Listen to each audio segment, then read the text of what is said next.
ستعقد أغلب الجامعات برحمنا دوراتها العادية لشهر أكتوبر 2024 في الأسبوع الأول منه طبقا لأحكام المادة 33 من القانون التنظيمي رقم 113/14 للجامعات. وحسب ما اطلعنا على بعض جداول أعمال هذه المجالس ستنعقد في جو عادي باستثناء بعض منها، حيث سيعقد كل من مجلس جماعة سيدي بوعثمان سيدي عبد الله بن قرير دورته العادية يوم الثلاثاء فاتح أكتوبر الجاري، في حين سيعقد مجلس كل من جماعة رأس العين البريكيين ولادي ملول بغروس يومه الأربعاء الثاني من ذات الشهر. أما عدة مجالس أخرى فستعقد دورتها يومه الخميس الثالث أكتوبر الجاري، وهي كل من جماعة طلوح سيدي بوبكر المحرة صخور الرحامنة جبيلات نزالة العظم ولاد حسون حمري سيدي منصور، حيث تشترك أغلب نقاط جدول أعمال هذه الدورة في نقطة مهمة، وهي الدراسة والمصادقة على مشروع ميزانية السنة المالية ل 2025، جانبا إلى نقاط أخرى تهم كل جماعة على حدة. لكن بعض هذه المجالس ستعرف مناقشة نقاط لا محالة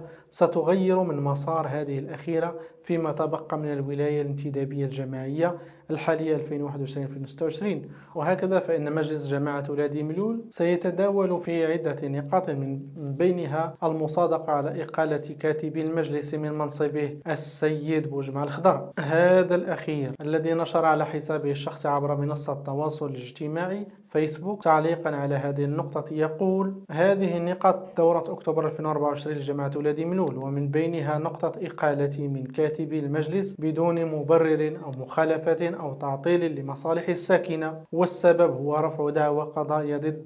ابن أخت الرئيس ومن معه من أجل التشهير به عبر وسائل التواصل الاجتماعي فيسبوك، وملاحظات الدقيقة في تحرير محاضر الدورات قبل التأشير عليها، وانتماء لحزب التجمع الوطني للأحرار. ويختم تعليقه: كما أنه لا يوجد أي نزاع بيني وبين باقي أعضائه وعضوات المجلس سوى التقدير والاحترام. فيما علمت الصحيفة بأن رئيسة مجلس جماعة بغروس سيدة محجوبة التريدي قد أدرجت 4 نقاط إضافية لجدول أعمال الدورة للتداول فيها، تخص إقالة رئيس لجنة المرافق العمومية والخدمات، إقالة ممثل الجماعة بمجموعة الجماعات الرحامنة، إقالة النائب الرابع للمجلس، إقالة ممثل الجماعة بمجموعة الجماعات الترابية جهة مراكش آسفي. هذه النقاط التي كان قد تقدم بها 12 مستشارا بذات المجلس يومه 12 شتنبر المنصرم حسب المادة 40 من القانون التنظيمي للجماعات. وفيما يخص المجلس الجماعي بن قرير فإنه سيعرف انعقاد الجلسة الأولى من دورات أكتوبر العادية تزامنا مع انعقاد الجلسة الأولى للمحكمة الإدارية بمراكش للنظر في طلب إقالة كل من رئيسة المجلس الجماعي السيدة بهية اليوسفي ونائبها الثاني السيد الحجاج مساعد من عضوية المجلس المحالة عليها من طرف عامل إقليم الرحامنة يومه الخميس 10 شتنبر المنصرم. إلا أن أكثر المجالس بالرحامنة إثارة للجدل مؤخرا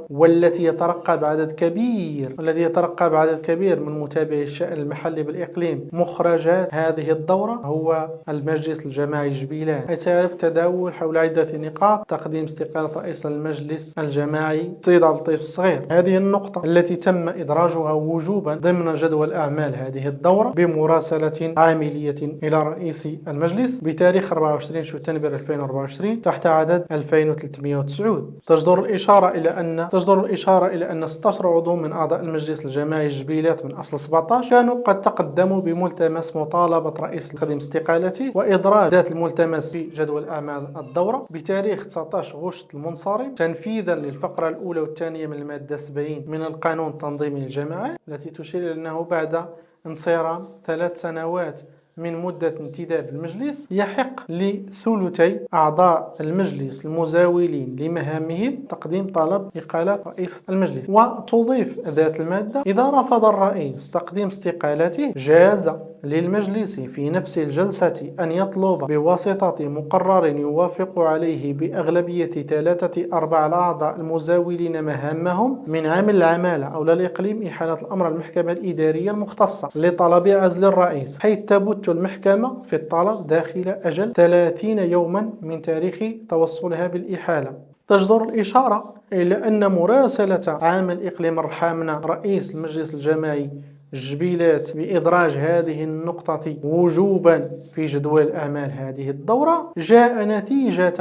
نتيجة تمنع هذا الأخير من إدراج هذا الملتمس، مما اضطر معه أعضاء المجلس الجماعي الجبيلات الذين أصبحوا يمثلون الأغلبية المطلقة لمراسلة عمل الإقليم هذا الأخير وتطبيقا للقانون، راسل رئيس المجلس لإدراج هذه النقطة وجوبا كما تمت الإشارة إلى ذلك. هذه أبرز ملامح انعقاد الدورة العادية لشهر أكتوبر سنة 2024 للمجالس بإقليم الرحامنة.